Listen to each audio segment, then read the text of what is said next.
I am here with David Thomas Roberts. He's an author, he's an entrepreneur, he's a whole lot. I mean, anybody who gives themselves the Twitter name Texas Author tells you something.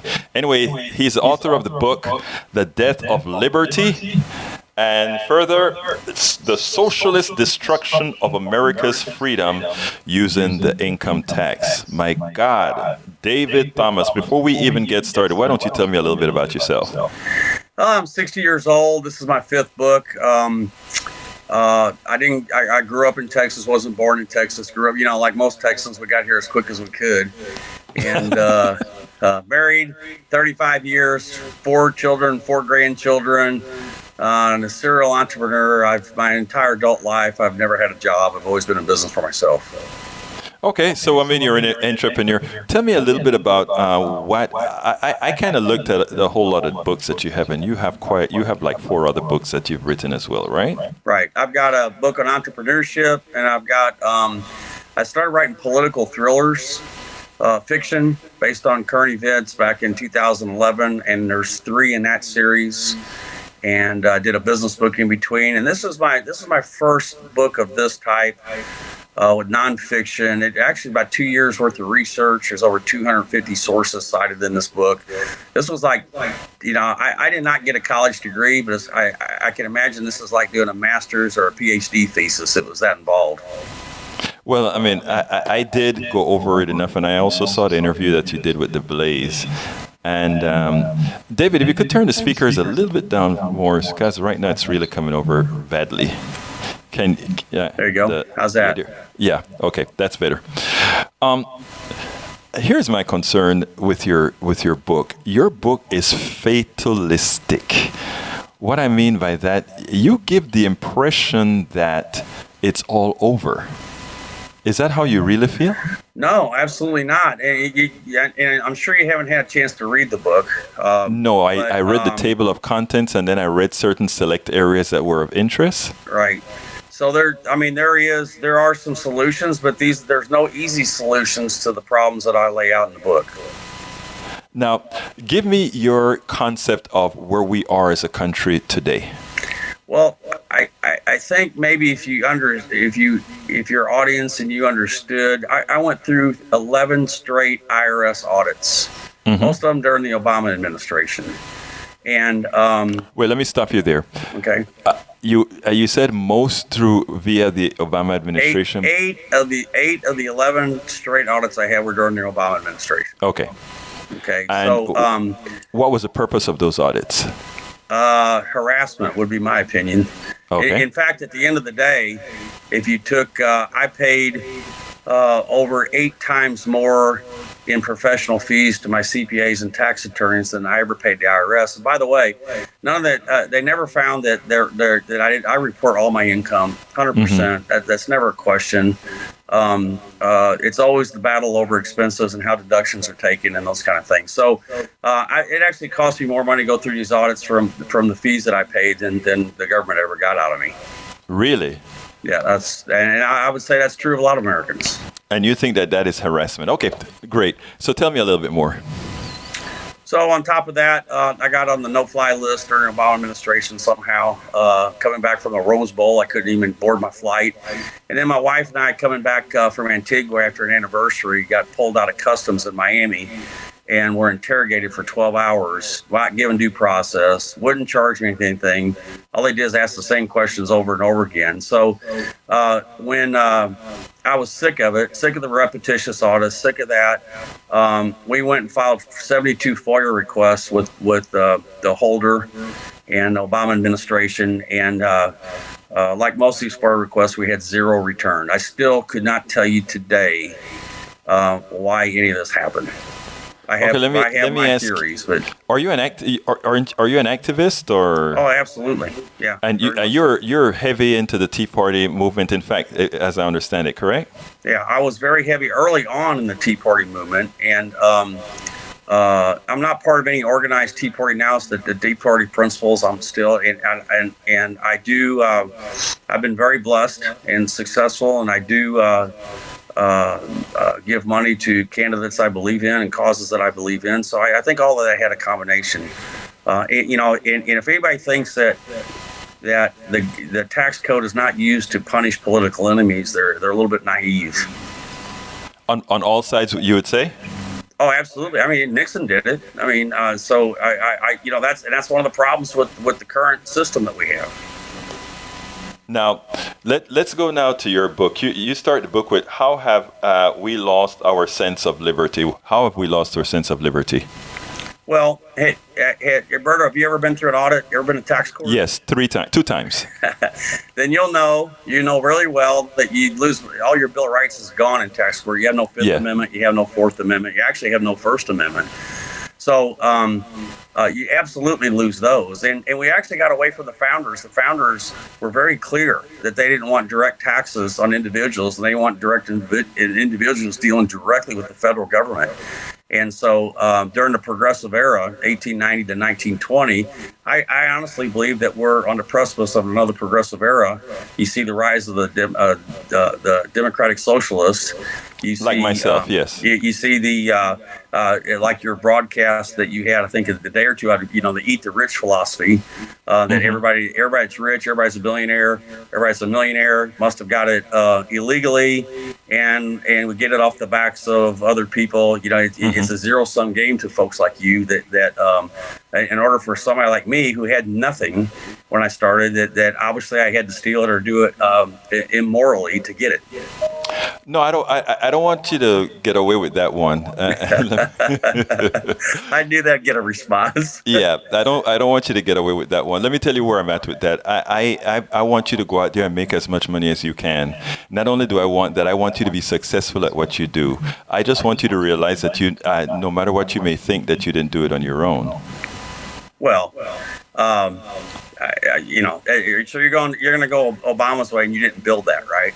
No, I absolutely didn't do it on my own. Absolutely. If I didn't do it, who did it? All right, let me explain to you. You're a very smart person, and I the chapters that I read in your book, assuming you're the one who penned it in there, you're pretty damn intelligent. So you know the answer to that. And the answer to I'm telling you that I worked very hard for what I've done and what I've gotten and what I've built for my family. Very, very hard. That is true. You've worked very hard, and I will never take that away from you. But in the process of working hard, a lot of people helped you there. You were blessed to be in a country, a wonderful country, where you could do a whole lot of these things on your own. But people like myself, I paid a hell of a lot of taxes that afforded you to do that. I paid a hell of a lot of taxes to build roads. Your taxes didn't pay anything for me. What are you talking? Actually, you should be thanking me for the taxes that I paid, because I guarantee you my taxes do more to support you than the other way around.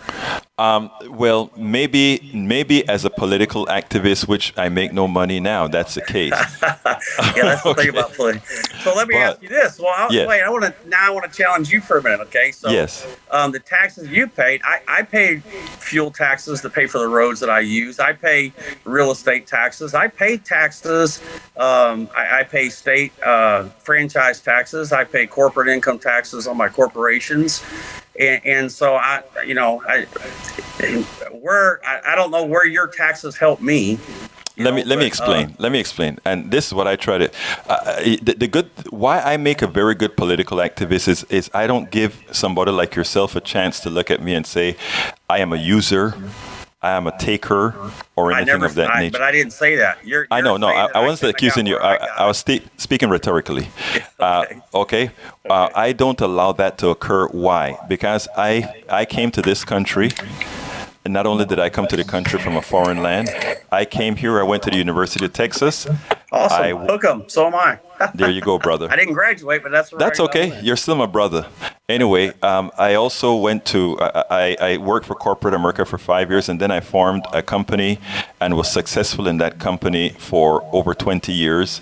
I paid hundreds of thousands and, well, quite a bit more than that in taxes over the years based on this software company that I had. And the reason I'm telling you that is not for the people that are listening to say, oh, wow. It's in response to your statement. And the reason I'm saying this is very important. You and I have had businesses of our own, and we take a different tact on taxes. I am thankful to the state of Texas for creating the best university system at the time that I came to the country, and the tax dollars that all those people have paid over the years to create that system. And that is what educated me. I believe in paying it forward, and that is in being taxed to do so. So I feel a responsibility to do that. I am generally concerned with those who simply say, I did it. Because I am blessed to have great roads. I'm blessed to have all these good things that this society has given me. And for me, taxes and these other things are give backs. It always concerns me with people like yourself that don't have that same feeling. And I think it has a lot to do with you having been here. Well, so let's talk about that for a minute. So I've got, in fact, last night we had a book release party and the Texas book release party for this book, and I gave credit to a civics teacher that I had that was very influential on me. So I'm not saying that there wasn't people that didn't influence my life and help me. But there isn't anybody like you that paid any of my taxes, that paid, that paid my payroll, that went out and worked, 20 hours a day. We're all using the same facilities. We all contribute to the national defense. I get pretty tired of that argument that you didn't build it, because if I didn't, who did? No, it's not. That's a rhetorical question. When we say you didn't build it, we mean you didn't build it alone. I did build it alone. You said absolutely did build it alone. Who built it if I didn't? Tell me what you built alone. I'm sorry. Please tell me, what did you build alone? I built a business. I built businesses alone. What did your business do? Well, I've got several businesses. I got a publishing business. I've got a telecom technology business. Mm-hmm. I've got real estate investments. I have a working ranch. I've got numerous business entities. On your publishing business, you're using computers that were built by other folks and use the technologies from other people that other people paid for. And you were able to use this technology to make more money on. This Mac computer that I'm talking to you on right now. There you go. I paid for that Mac computer. You paid for that. You partially paid for that computer. You're correct. But you didn't pay. I paid all of it. No. Everything. They paid. Mm-hmm. Apple built a computer and built in the cost, the research and production of that computer into the computer. Right. And for the amount that I paid for. So you have to really, Egberto, you got to really understand how economies work. Okay. And so Apple builds that to sell it. They've got the research cost built into the product. Mm-hmm. Nobody else built this computer for me. Okay, I bought it. They built a product that was worth buying, and we bought it. That's the way capitalism works. That's a fallacy. That what you just said sounds good, but it's not accurate. Example. Let me explain. Okay. What happened with you're right. Apple went ahead and they built that Apple computer just fine, but they used the technology created by, guess what? Government. The government created ARPANET. The government created the Xerox Xerox technology. Tell me one thing. Just one. Yes. Give me one thing. And I can give you one, but I can only give you one. The government does well. Say that again? One thing government does well. Does well? Yeah, just one. Name one thing government does well. I mean, government has the same problem people in the private enterprise has, and that is they all do good things and bad things. And well, I'm just asking you to name one thing that the government is efficient at and does very well at that the private sector couldn't do better. I think the government does Social Security much better than the private sector does retirement. Then why don't you give me the opportunity to opt out of Social Security and let me invest my own money? Because that's not how it works. It depends on you being in there. That's why it's called Social Security. System. I mean, and politicians use the money. I understand all that. Really, I'll give credit to the government for one thing, and that's the military. I think the government does the military pretty well. And you see, that's where you and I are going to disagree. I think the government does military horrendously badly. And the reason why they do it so badly is that they pay more for everything than they have to pay for, and they have the plutocracy, the people, the military-industrial complex, having them spend much more than they have to. So well, let me define it, because Yes. you know what? I'm going to agree with you on most of that. We're in wars that we shouldn't be in. We're paying $300 for a hammer, and that military-industrial complex is a problem. I'm talking the men and women of the military. Of course, they're the good. rank and file, the officers, the missions that they do. I think that part of it is correct. I do believe there's other problems. Exactly, I would agree with you 100% in those other areas. Right. So let me tell you, I think the fundamental. I mean, I would almost wager that there's a fundamental difference between our. I want to say sort of. I don't want to call it ethics. It's a. This is why I like to engage with conservatives or folks like yourself. There's a fundamental switch in our brains as far as how much we think somebody else helped and how much we think in society as opposed to individualism. And so we'll take that. Could I have built these businesses in Guatemala? Could I have built these businesses? I definitely couldn't build this somewhere where it's a socialist. I couldn't do what I've done in Venezuela, obviously. Venezuela's not a good example, though. Oh no, only because it's a socialist example. No, I would give you a better example. You could do the same thing in Sweden. You could do the same thing in Norway. You could do the same thing in Denmark. I could, but I wouldn't make as much money. And what? I wouldn't make as much money. The tax rates are ridiculous. But, it turns out that they're not much more when you total all the taxes that we pay, plus insurance that we pay on the outside, plus the services we pay for our kids.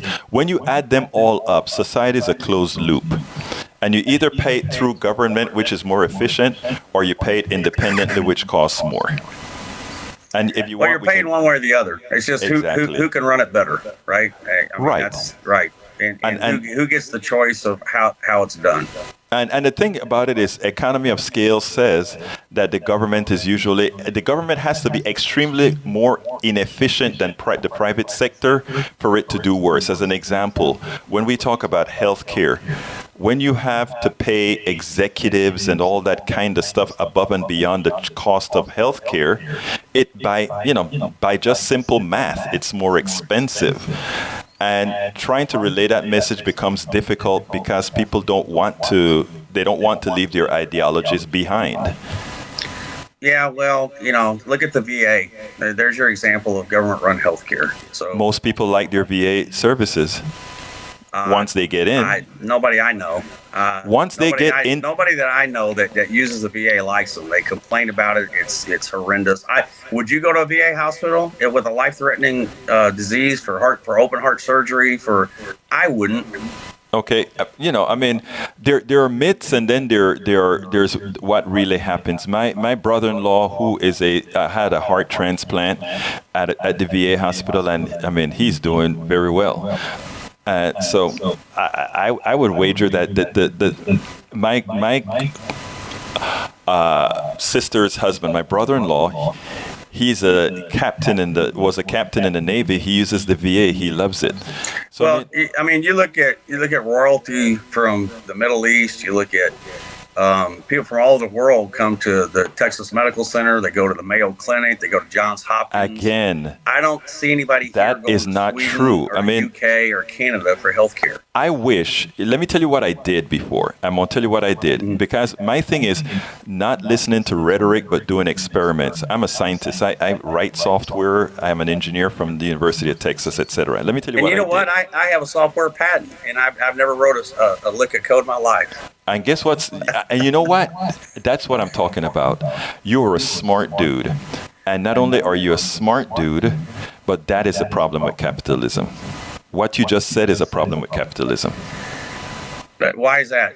Because I employed programmers because I had an idea and gave them an opportunity to have a job. And who owns a patent? Benefits. Yeah. So who owns a patent? That was their choice to come work for us, and I love them. They do a great job. Right. Okay. And who owns a patent? But the idea was mine. It wasn't theirs. It was mine. That's fine. Did you share the patent with them, or did you give them a salary and then it's all over? No, we don't share that. I mean, there was a work for hire. That's my point, that, right? And what Well, I'm wait a saying minute, wait a minute. Well, okay, before, okay, so what risk? Had they shared the risk that I shared? Yes. Absolutely, they would participate in something like that. But the risk was all mine. And what is interesting is I hear that a lot, right? And I don't know how much of my podcasts you've heard or the programs that you've seen. We define risk only when we talk about capital risk. We don't define human risk. What was the human risk for them taking the chance to work for you? And we don't ever look at it that way. And that's the kind of things that I'm saying is a problem with capitalism. We only care about capital. Well, that's not true. The human risk was that they didn't go to another job. I'm not sure what you mean by what the human risk was. Well, there are many things. All those programmers still work for us. We have long-term employees. They love their jobs. We love them.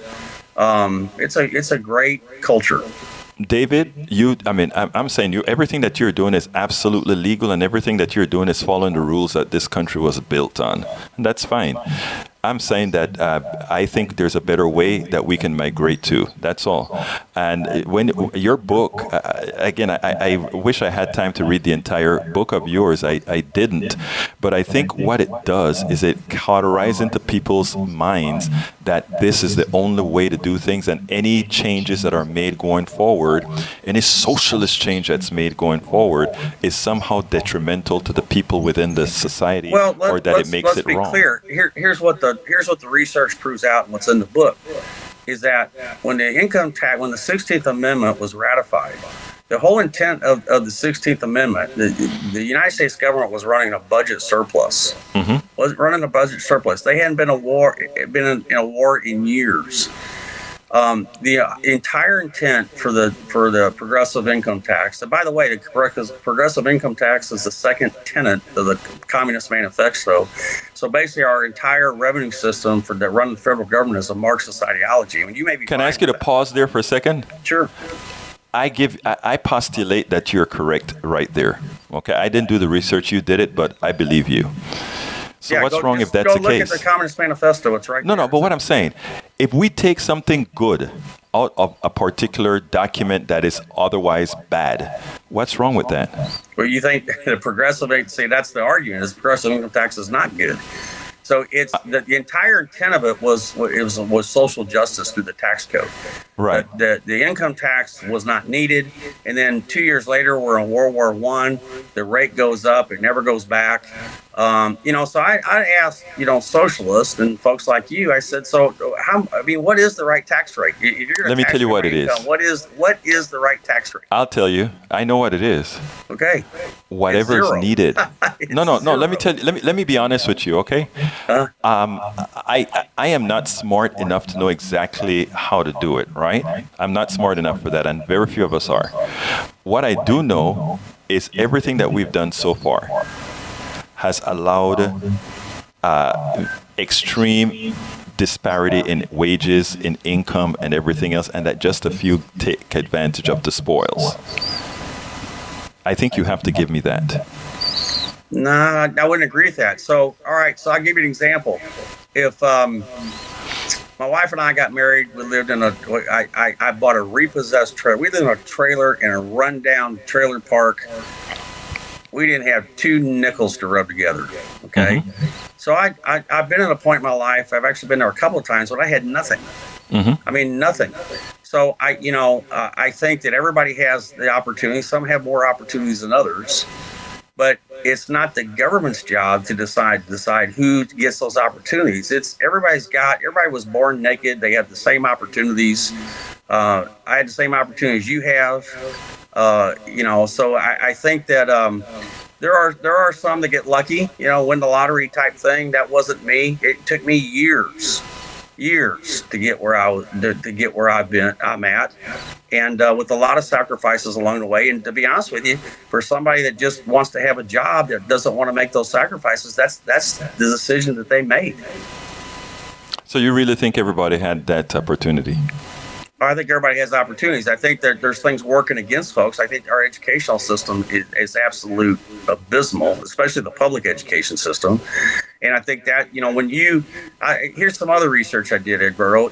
In the 1700s in the colonies, and when America became a country, America was the most civic literate society in the history of mankind. You and I going to agree right here. Right. Yeah. Yeah. And today, look at us. You got college graduates who can't even tell you the names of the three branches of government. Yeah. They can't tell you who their senators are. They can't tell you how many senators. They think that we fought Germany in the Civil War.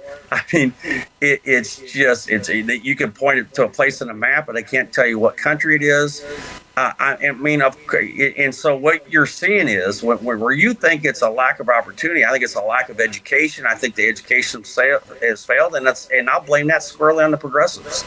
And you see, that's where I don't think it's fair. I mean, you can't keep cutting budgets and somehow think that education is going to improve. One of the first things that they cut when they started cutting budget were civic programs. We have great athletic programs, but no civic programs. I'm with you. People need to learn civics. And I think if people learn civics, then they'll be able to weigh ideologies objectively. They'll be able to say, I want this out of the liberals and I want this out of the conservatives. I think there's... but here's what you guys keep preaching. And so to the uneducated, which I'm gonna call, for instance, the millennials, for the most part, civically illiterate. And so when you have people like AOC and other folks saying that, the reason why you don't have X, Y, or Z is because somebody like me, has it, and it's a net zero game where the more I have, it means the less you have. That's the problem. That is a fundamental misunderstanding of what AOC is saying. And AOC, by the way, that's what I heard you say in your previous podcast about the billionaires. Yeah, let me finish. Though. AOC is very smart, and one of your Republican colleagues went on a panel and he said it is time for Republicans to leave AOC alone because when she comes to our meetings, she's the most informed. And if she takes hold, you guys are in trouble, the people that are pushing that particular ideology. So he's telling Republicans now, kind of lay off of AOC, because she is, in fact, very smart. But let me tell you what I'm telling you about billionaires now. Do you understand the concept of excess labor? Absolutely. Okay. Absolutely. And do you understand trickle-down economics? Of course I do. It's something that doesn't never work, right? Well, I'll give you an example of that. I own a Rolls Royce, okay? Mm-hmm. When I bought that Rolls Royce, the Rolls Royce dealership profited from it. The salesman that sold it to me profited from it. I have a guy that comes, and washes it every week. There's a lot of people, just a simple purchase like that benefit from me making that purchase. And I agree with you there. That is how it should work. But you see, we have other factors in there. And let me give you the other factors, right? The fact that you can tax the capital or rather the capital is taxed at a different rate than wage income is a built-in buffer for the wealthy. So those are the kinds of things that we talk about. There is a why? Okay, so let's talk about that, because I can talk about that because I have investments. So if I've made an investment, let's just say I bought a strip center, okay. And I bought that with after-tax money. I've earned that money, then I went and purchased that. And then 10 years later, I sell it and take a capital gains from that, which is a lesser rate than wages. Why should it be a lesser rate? You're asking me to pay taxes twice. No, I'm not, because everybody pays taxes every time the money is transitioned, and that was a good trickery that Reagan did about being taxed twice. It's not being taxed twice. I'm taxed then many times, because I buy gas to do certain things with the business, and that is not a good example, but it made good cover when Reagan talked about being. Well, what about the death tax? What about the death tax? So there's no death tax. There is not a death tax. There is let me tell you how I feel about that tax. I believe in math. Assuming that you didn't have a what do you call that, inheritance tax, what would eventually occur from a mathematical standpoint is all the people who have accumulated wealth will gobble everything up. See, that is a mathematical certainty. So, I'd like to know what economics professor you had at UT, because it's not. Look, it's that not. goes back to what it's you math. said earlier, that there is no zero sum. That the more I have doesn't mean the less somebody else has. No, let me give you an example. All right, so David, hold on a second. Give me 2 seconds. Give me 2 seconds, and then okay. 2 seconds. An economy is a closed system, okay? The economy, if I tell you today that the economy grew at 2%, if I told you that the economy grew at 2% that year, but David Smith, the guy who just gave all those people, the guys at the university, paid their debt off. Or paid their debt off, okay? Right.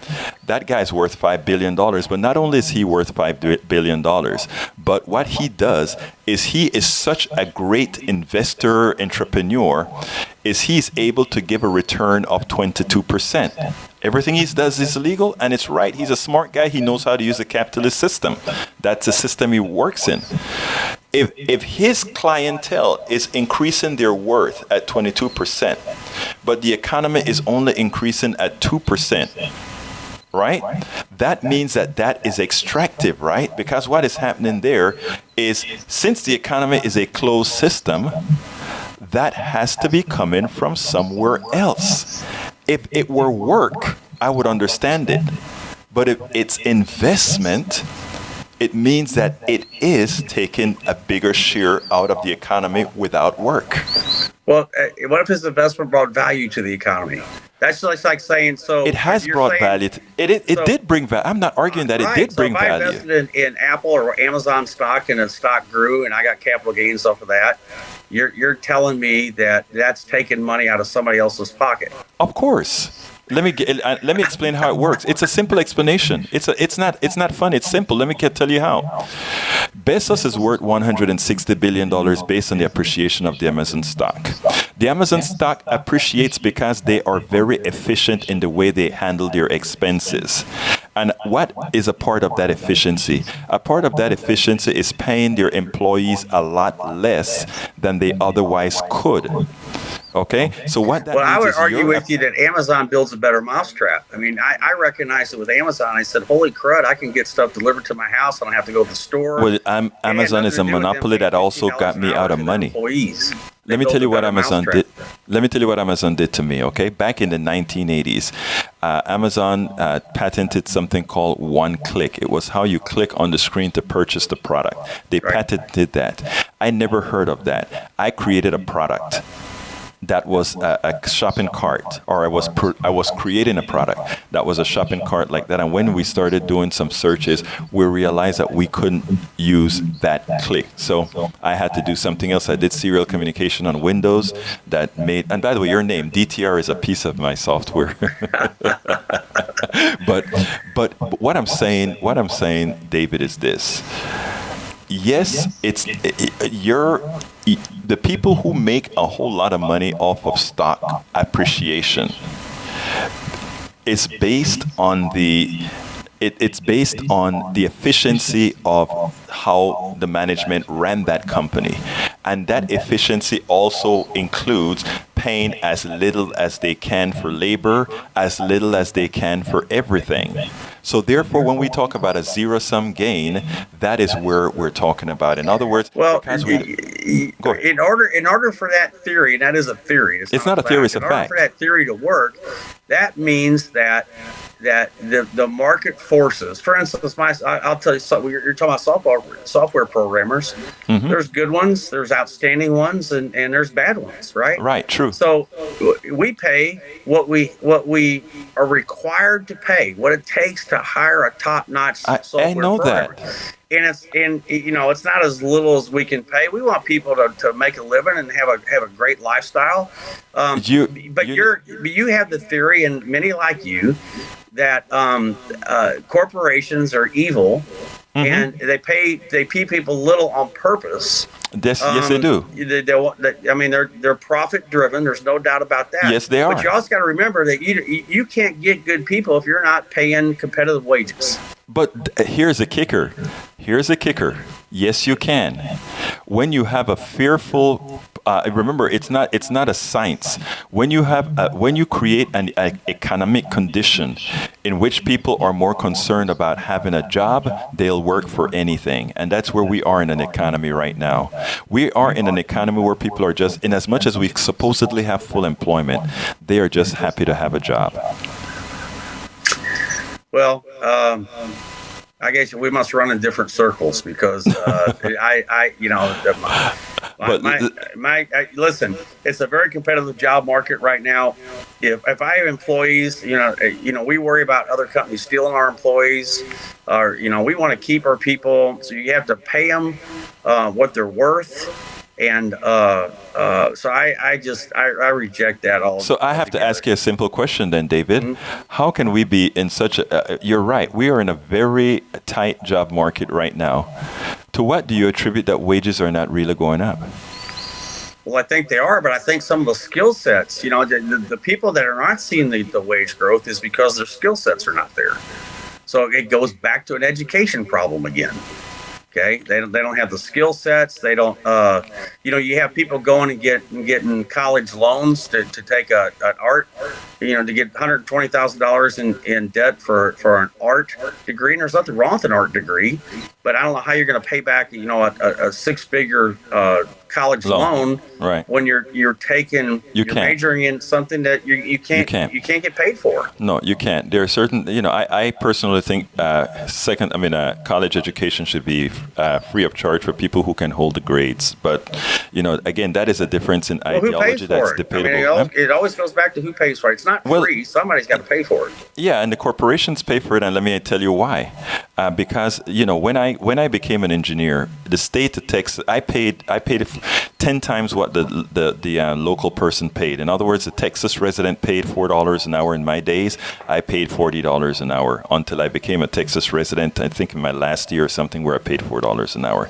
But still, that was below the cost of education. Your father and your relatives helped pay for my education. So when you talk to them, tell them that you were interviewed by this damn liberal who really thanked them for that education that they helped defray when I came to the country. So I thank them for that. But when I was first hired by NL Industries as a senior software engineer, they benefited from what all the taxpayers did. So they got somebody that was ready and able to work for them. Okay? And that is a symbiotic relationship I want everybody to start acknowledging between corporations and people and businesses. Well, a lot of corporations, for instance, we pay for continuing education for our, we pay. That's good. That's very good. That, and so I think there are worthwhile programs like that out there. If I want my people to get more educated, and I give them incentives to get more educated. And that's good, David. Look, let me tell you something, David. I'm not. My goal with what I do is not to disparage you. I disparage the system. You're playing by the rules of the system. Okay? I disparage the system. I think you're an honorable person. I am. Yeah, I'm not just saying. But let me finish. Let me finish. I, just like Smith played by the system, the billionaires, everybody played by the system. I want the system to be more egalitarian. I'm not trying to take away all that you think you are owed or made, because I think first of all, I think you are owed more than you are, but that's debatable. What I do want is I want a system where everybody has real equal access to success. I don't think they do. We have that right now. I know you think they do, but I think after. Let me ask you, Roberto, who is it you think that owes me? That I think owes me? Because I don't think anybody owes me. No. What I'm saying, I think you think you're owed. I think you're owed more. No. I'm saying I think you believe when you made a statement earlier in our conversation where you said I did it on my own and I would make less money in Sweden. And you would make less money in Sweden, but I think you should make less money in Sweden, because I think there are a lot of externalities that businesses don't see that they are a part of when they become very insular. There's a lot of externalities that's paid for them. I know you think you're this independent man. I do know that, and that's what's taught to a lot of folks under your ideology. But I say it's more humbling when you realize that you're more dependent on others than you realize. Well, I have to have employees. I have to have customers. I get it. Right. I mean, me sitting here by myself, I can make the best market. I can make the best product in the world. If you got nobody to sell it to, nobody to make it, nobody to run it. Exactly. Absolutely. I think we need to close on, so I'm going to ask you to talk talk a little bit about just give a little plug for your book, because I do want people to buy your book and read your book. I don't agree with your book, but I think people who listen. Well, you don't know. You haven't read it yet. I don't agree with it. Bring me back after you read it. No. I can't. It's too difficult. It really is. I mean, I want. Let me tell you. When I started to read the book, I wanted to come to you and say, "What the hell is wrong with you, brother?" Well, so here's what I always ask people that, and I'm not afraid to talk to you. I go on liberal programs all the time. I know. Because it's fun to debate, and so it comes down to the premise for somebody like me, Alberto, is how much money of mine does somebody else want? They can think they can do. We got to the greatest country in the world from 1776 to 1913 with no income taxes, no direct taxes on individuals. The greatest country in the world. Okay, since we've had the income tax, now we have a $19 trillion deficit, whatever it is. Okay, there's no balanced budget. We're spending money. Politics. What do you propose? Do what? What do you propose other than an income tax? I'll tell you what I propose. There's a couple things that have to happen. First of all, nothing's going to change without political will. It's kind of when I grew up with the Berlin Wall, and we never thought the Berlin Wall. Let's forget about that. Without much time, I want you to tell me, and I'm willing to listen. If you don't like the income tax, what is better than an income tax? Well, I like I like aspects of the fair tax. Okay? Regressive, but go ahead. Well, regressive. Well, hey, the system we have now is regressive. If I make $1 million a year, if that's my gross taxable income, then I'm paying more than somebody who's a percentage of my income more than somebody who's making $50,000. What is fair about that? Let's tell people the truth. You pay the same amount of income tax on the relative amount of each level that you're at. So on your first $100,000, you're paying a little bit of taxes, and it goes up progressively. I am for a 90% tax rate eventually. Okay? And the reason, and from a mathematical standpoint, David, and I wish I had more time to go through that, but when we look at it mathematically speaking, right, unless we recover, Bill Gates you know why Bill Gates is giving away all of his money, and why these guys? There's something that they realize. It is mathematically unsustainable the way money grows, and eventually you grow to take it all. I mean, and it's not because you're bad, it's just math. No, it's absolutely not true. That's it's actually on the edge of communism that you're actually speaking of. No. In fact, that's the goal of anybody that's a socialist is for it to be communism. Because, I want people to be rewarded based on what they're willing to work. I want you to have more money than why would any individual, have to pay a different tax rate than the next citizen? I mean, you think the Let me explain. Founding fathers are rolling over their because a financial system, an economic system is not divine. It is created so that an economy can function. And for those who work the most, they should have the most money. For those who work less, they would have less money. I agree with that concept. The thing about it is there is an aberration in capitalism where it's not that you have more money, it's that your money grows exponentially. And that is an issue. And it's unsustainable. Somehow we've gotten this capitalist system, a couple hundred plus years. So right, and that's why perfect. There's no and that's why it's dying. That's how long it takes to die. It will die if we don't make. It won't die because of that. It'll die because of ideologies like you have. No, it'll die. Let me tell you something, David. You want to have me because I want a peaceful transition into a more egalitarian society. You want me, otherwise people come into you with a pitch. Well, there is no such thing. Look at every society that's tried to do that. Look at Stalin. Sweden. Look at I keep using Europe. Look at every society that's tried to do that, and it ends up killing people. No, that's not true. It sounds good for Venezuela, and when you look at what happened in Venezuela, we had a big hand in what happened in Venezuela. Trust me, from a Central American guy. I know what happens with the CIA, you don't. Okay, so I mean, I know what happens down there. You know, you could not have a democratic socialist government sitting on a pool of oil because it would set a bad precedent. Remember that. Anytime you hear about Venezuela, remember that. The United States would never allow a democratic socialist state sitting on top of a pool of oil because it would set a bad precedent for the United States. Yeah, and how much of that oil do we get now? None. True. Yeah, you're right. Yeah, None. but None. hey, David, give a plug for your book. I enjoyed talking to you. But I think this conversation, even though we don't agree, this is a good conversation because people get to pick pieces out of what they think, Right. ideologically speaking, and kind of make sense out of it. But talk about your book. The death of and to liberty, close out. the socialist destruction of our freedoms using the income tax. 2 years of research.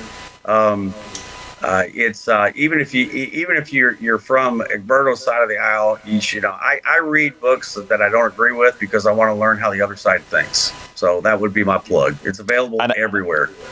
And I agree with David there. I think you should read it. David is going to actually send me a copy of the book that's going to be easier to read. I hope he's going to send me. It's on Audible too, Egberto. If you do that, if you want an Audible, I'll send you a link to a free Audible. Send me the Audible. I want the Audible. I want to listen to the Audible. Let me tell you something to my audience here. I like David. David is a guy with a big personality. I can see anybody who calls himself the Texas author has a huge personality. And when you see him with the hat and the whole works, Actually, David, let me do something for the audience real quick. I want to show them something. Sure.